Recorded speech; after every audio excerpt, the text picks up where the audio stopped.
My name is Steve Crosby. I'm the Dean of the McCormick Graduate School of Policy and Global Studies at UMass Boston. Luckily for McCormick Graduate School, this was our year to nominate a speaker to be the guest speaker at our convocation. And it was the broad consensus of the leadership of our graduate school that our speaker today should be our invited guest. But this all happened 6 months ago or so, before the recent political kerfluffle that's turned your life upside down. We didn't invite her as a candidate. We invited her as an advocate for reasonable regulatory reform, financial regulatory reform, and for keeping an eye out for the health and integrity of the middle class. But we're glad that it worked out the way that it did. I want in my introduction to give you a little more of a sense of our speaker than you would get from reading her resume. Most of you already know her as a distinguished author and scholar at the Harvard Law School. You know about her aggressive oversight on behalf of the Congress of the Troubled Asset Relief Program, the TARP program, and you now know about her, we knew about her candidacy to run the Consumer Financial Protection Bureau, and you now know her as a candidate for the Senate. But I wanted something different from that. Ms. Warren, I can tell you that your staff and friends are quite discreet about anecdotes about your private life. So I had to do some digging on my own, but I managed to put together several themes in her life that I think help define her for us. First, she's an Okie, the child of Depression-era Dust Bowl Oklahomans whose worldview was framed in that American heartland. As she says, family was about canning peaches, and canning peaches was about making sure there'd be at least something come next November. Or she says, there's nothing I'd rather do than to listen to my brother tell the story of the time they put the pig on the motorcycle and ran it down the main hall of Norman High School in Norman, Oklahoma. She is an Okie through and through. She's a feisty debater who challenges authority. Her family tells the story of her as a little girl, maybe 2.5 years old. In her own words, I would be allowed to play in the front yard, but my mother would tell me, don't go into the street. And I would look at her and wait until she turned her back and step right out onto the street. And I would just stand in the street, just a little bit, just on the curb, but I would stand in the street. And my mother was big on switches. She'd pull a switch off a tree and just switch the backs of my legs. And I'd cry, and she'd tell me not to go in the street, but I'd cry, and I'd step right back in the street. So it's probably not surprising that that little girl went on to be a statewide debating champion by the time she was 16. And if you want to see a feisty debater who challenges authority, you might want to look on YouTube and watch our speaker talk to the chair of the House Oversight and Government Reform Committee when he was trying to bully her, or challenging Secretary Geithner on his oversight and use of the TARP funds. She's also a teacher. From her first accidental teaching job with 2 little kids, to her teaching awards at Harvard, to her belief today, as she says, I put my nickel on education. If Americans are going to remain competitive, that's our only shot. We can't afford to waste a single young person in America. We need to get as many of them as well educated as we can, and that means through college. That has become the new secular religion. And she's an advocate for justice as she understands it. From her first job working with brain-injured children to her fight today for transparency and equity in the consumer financial services business. As she says, I want to make it so regular families can read a credit card agreement in 4 or 5 minutes and fully understand what the terms are. No tricks, no traps, no things that you don't figure out what's happening until after it bites you and they charge you $39 and your interest rate is 29%. A feisty debater who challenges authority, a teacher, an advocate, and an Okie. It all adds up to an unusual leader with a fearless and clear-headed sense of right and wrong, and a profound willingness to speak truth to power. May she remain ever thus. It's my pleasure to welcome our guest speaker, Ms. Elizabeth Warren.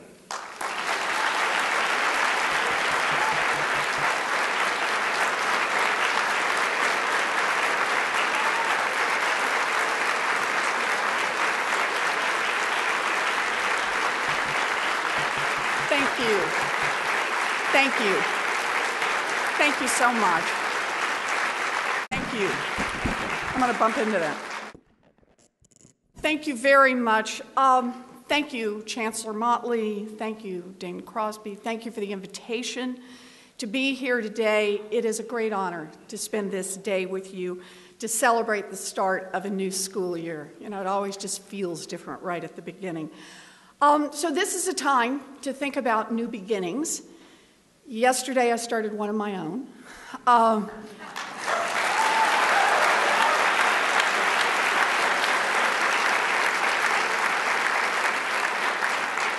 But this is really about lots of new beginnings, including all of your new beginnings. I see new beginnings as opportunities, and I believe in opportunity. My grandmother drove a wagon in the land rush to settle territory out west. It was 1889. She was 15 years old, and she had her little brothers and sisters in the back of the wagon. Her mother had died, and her father had ridden ahead on horseback to try to find land near water. She lived to be 94 to see her youngest grandchild, that's me, graduate from college, a public university, and start teaching in public elementary school. She thought that was just about as good as it got. My grandmother, to me, is a story of opportunity. For my grandmother, opportunity was about land, but it was also very much about a growing world and a growing economy. They never made it as farmers, my grandparents, when she later married my grandfather, but they did put together a little business building houses and building one-room schools across the prairie. They never made much, and they never got rich, but they kept their kids fed, and they saw their kids get a place in the world. One became a policeman, one became a house painter, one became a typist, one became a sales clerk. By the time I was growing up, opportunity meant education, a good public education. From kindergarten through high school, public support for schools was strong. And for those who needed more help, there were federal loans. Federal loans that in those days could be forgiven. 10% a year for those who would go into teaching, 15% a year for those who would teach special needs kids. In other words, taxpayers invested in education. They saw it as a high priority. Now, I didn't have much growing up. I often think of it as growing up on the ragged edge of the middle class. My dad had a heart attack when I was in junior high. It pretty much, between the medical bills and the fact that they cut his pay after that, it pretty much turned us upside down. We lost our car. My mother went to work so that we could keep making the mortgage payments. My parents worked hard, though, and all of their kids worked hard. All three of my brothers served in the military and went on to find their places in the world. Me, you were actually wrong about my first job. My first job, I was 9 years old, and I was so lucky. There was this incredibly colicky baby who lived across the street from us, and parents willing to pay. And that was my first job, rocking a colicky baby while mom and dad would just get out and walk, go get coffee. I started waiting tables at 13. I got married at 19, like I said earlier, graduated from college and went on to teach in public elementary school. When my daughter Amy was born, I was 22, and 2 years later I went to a public law school. And from there, hung out a shingle, practiced out of my living room for a little while, but from there back into teaching. You know, I grew up in an America that invested in kids like me, hardworking kids who didn't have much, but who believed that anything was possible. Creating and expanding opportunity was what America did best. Opportunity is the great American tradition. Coming out of the Great Depression, America invested in its future. We put together some key rules that gave us economic stability over the next 50 years, and we invested in America's middle class. We built public schools, we built highways and power grids, we developed the FHA and the VA so people would have access to mortgages. We created a GI Bill to expand access to college. We created Social Security, Medicare, unemployment to create a real safety net. Taxation became more progressive. Unions became stronger. We invested in a strong middle class, a middle class that gave people real security, a middle class that provided opportunities, paths out of poverty, a middle class in which parents knew their kids could do better than they did. And it paid off. As America got richer, America's families got richer.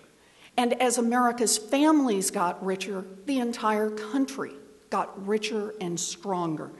We were all in it together. But about 30 years ago, that began to change. Wages flattened while core expenses skyrocketed. People were paying more, adjusted for inflation, for housing, for health care, for transportation, for child care, to put a kid through school. The key things that make a family middle class, that make them economically secure.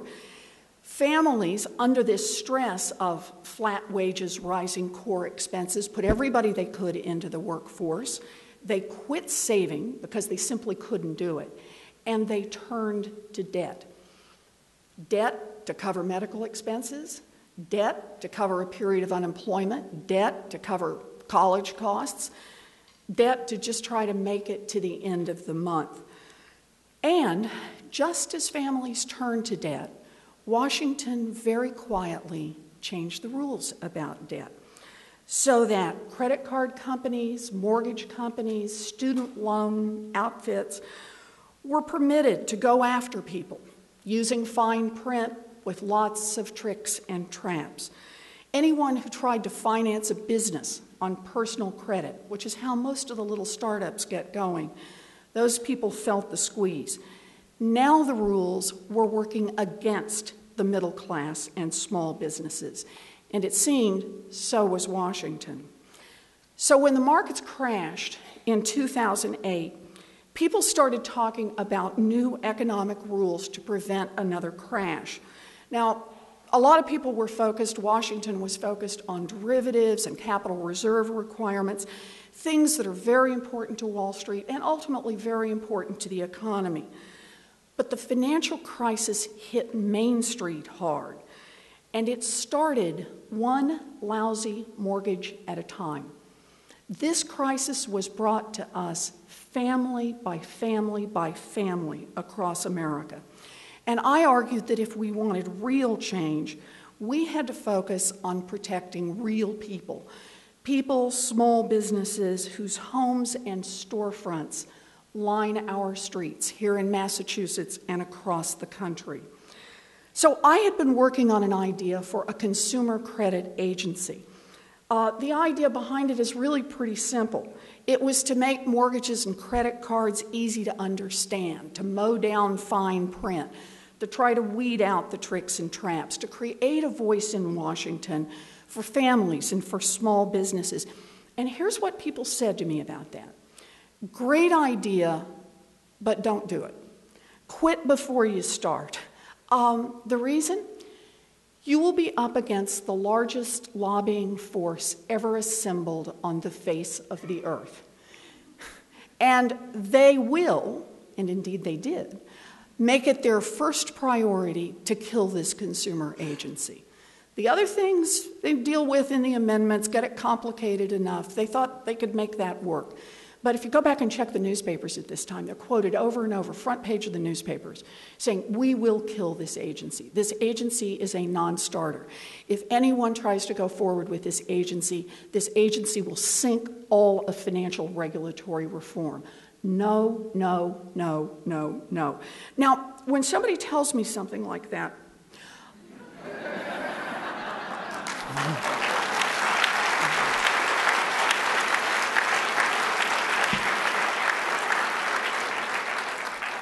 I actually just want to say, I didn't stand in the street because I was trying to get run over.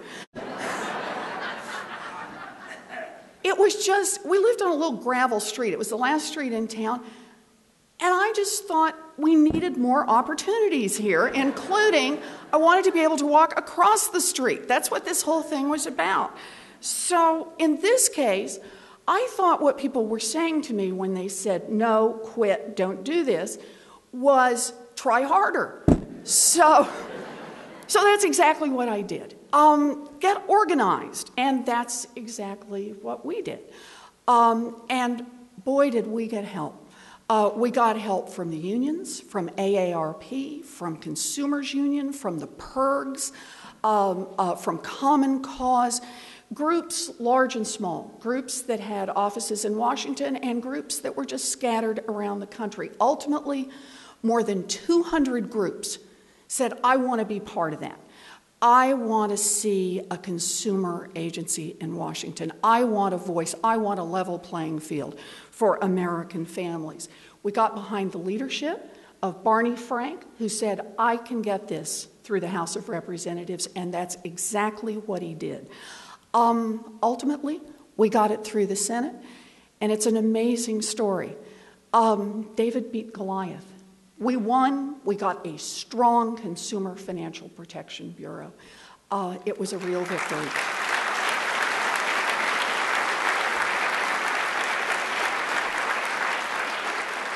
And I want you to think about this. A little over a year ago, literally, that agency did not exist. It was not there.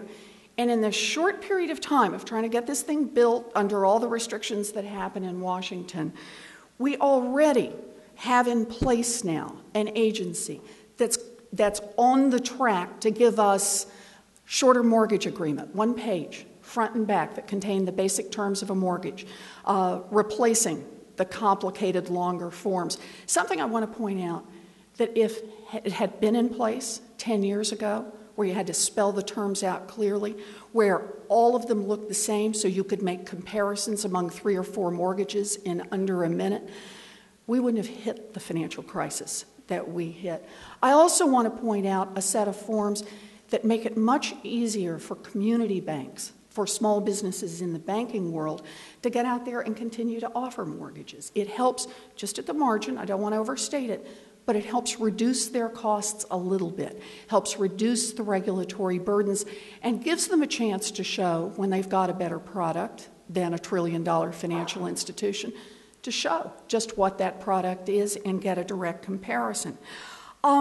We did more. We've got right now, thanks to this new consumer agency, bank examiners that are out there in the banks around the country, making sure that even if you are a multi-billion-dollar financial institution, you're supposed to follow the current laws on consumers. And we've got people in there, I think of them as bank cops now, in place to start watching this. We have an Office of Service Member Affairs, a vigorous office headed by Holly Petraeus, who came in to work at the agency to deal with the special problems facing military families, the moves and deployments in particular that they hit, and how they're often targeted by lenders.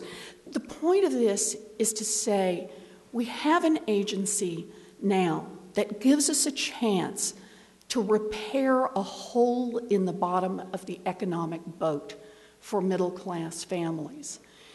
It's going to help, but the problem is there are more holes, many more holes. So for me, the question is how we repair all of the boat. And that goes back to the question of opportunity. As a country, we need to create opportunities for middle-class families and small businesses. We need legal rules that don't require an army of lawyers so that small businesses and startups will really have a chance to thrive. We need renewable energy so that over time we can cut our energy costs and protect our health. We need good roads, we need water pipes, we need sewage systems so that someone with a good idea to manufacture something can turn that idea into a reality, make things and sell them around the rest of the world. We need Washington to stop giving tax breaks to the wealthiest corporations in the world.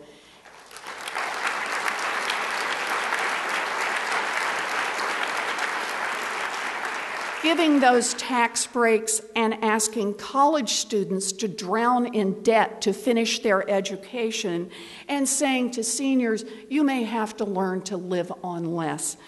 That isn't right.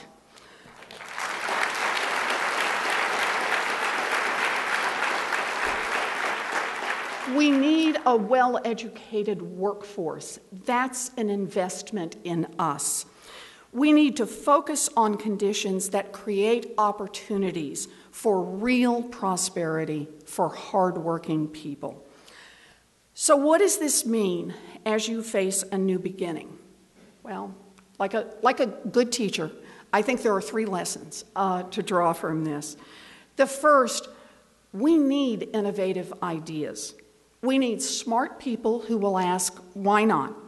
We need more people to study housing policy, healthcare, transportation, retirement security, education funding, I think what we need are more people to study just about everything in your curriculum. But that's true. That is exactly what we need.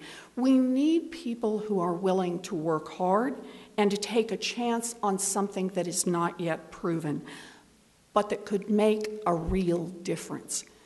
In other words, we need you. Second, we need fighters. A good idea doesn't turn itself into a reality. Someone has to fight for it. There are plenty of reasons to be cynical about our ability to make America a better place. In fact, there are a number of powerful interests who hope you are cynical and that you will stay that way. So long as you assume that change is impossible, then nothing in their world or your world will change. But I also know change is possible. I've lived it. From idea to reality in just a few years. The consumer agency went from nothing to something that is starting to make a real difference for America's families. Now, idea to reality in about the time it takes a freshman to make it to graduation. The timing was right for the consumer agency, but the forces out to kill it were enormous. And still, we made it happen. We have an agency because we fought for it. So when someone says to you, you can't do something, if you believe in it, do it anyway. When someone says, you're going to get beat, even before the game begins, quit, then get in there and fight harder. Stand up for what you believe in because sometimes you can win. And that brings me to the third point. You are here because you believe in opportunities. Education is the most obvious opportunity of our time. Now, you may plan to use that opportunity to make a difference only in your own circumstances. But as you drink in this opportunity, you will have the chance to make a bigger difference too. As a country, we need to focus again on opportunity. We need to get rid of the loopholes and the complex rules that let giant corporations work the system while it leaves small businesses and startups at a real disadvantage. We need to invest in education, to invest in research, to invest in roads, to invest in mass transit, to invest in renewable energy. We need to make it possible to build things here in America and to sell them around the world. When Washington favors powerful lobbyists and corporate interests, when small businesses face crazy obstacles, when the door of opportunity is closed for those with the best new ideas, then we need to fight back. This is all about opportunity, creating opportunities and allowing people to work hard and to use those opportunities to get ahead. Your time at the University of Massachusetts is about your opportunity to shape the world you live in. Thank you.